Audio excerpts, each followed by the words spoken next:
Back to news. ప్రతిపక్షాలపై కక్ష సాధింపులు పక్కన పెట్టి ప్రజా సంక్షేమం అభివృద్ధిపై దృష్టి పెట్టాలని అంబేద్కర్ కోనసీమ జిల్లా కొత్తపేట మాజీ ఎమ్మెల్యే చిర్లా జగ్గిరెడ్డి తెలుగుదేశం ప్రభుత్వానికి సూచించారు. చంద్రబాబు ప్రభుత్వంపైకి చెప్పేది ఒకటి, లోపల చేసేది ఒకటని, ఉచిత ఇసుక పేరుతో నియోజకవర్గంలో టీడీపీ నాయకుల దోపిడీ పెరిగిపోయిందని ఆగ్రహించారు.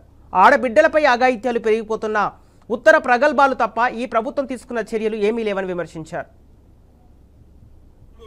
మరి పూరేట్ వారి చెరువు దగ్గరటువంటి స్టాక్ ని కేవలం అది తెలుగుదేశం పార్టీ లేదా కూటమి నాయకులకి మరి వారు దాన్ని మొత్తం తీసుకుని వారి సొంత ఆఫీసుల్లో వాళ్ళు అక్కడ బ్రోకర్లుగా పెట్టి అక్కడ ఎవరు కూడా కొత్తపేట నియోజకవర్గంలో ఎవరు కూడా దాని దరిదాపులకు రావడానికి వీల్లేదని మొత్తం కూడా మార్కెట్ బల్డ్ అంటే ఇక్కడి నుంచి విశాఖపట్నం ఇసుకను తరలించే కార్యక్రమం, అలాగే అమరావతి పేరు చెప్పి మరి విజయవాడ పంపిస్తున్నాం, ఇది గవర్నమెంట్ అనేటువంటి మాట చెబుతూ అక్కడ ఎవరికి మరి ఇసుక ఇవ్వకుండా మరి బయట 10,000 రూపాయలు కట్టిన బండిని మాత్రమే లోపల పంపించే కార్యక్రమం చేస్తున్నారు.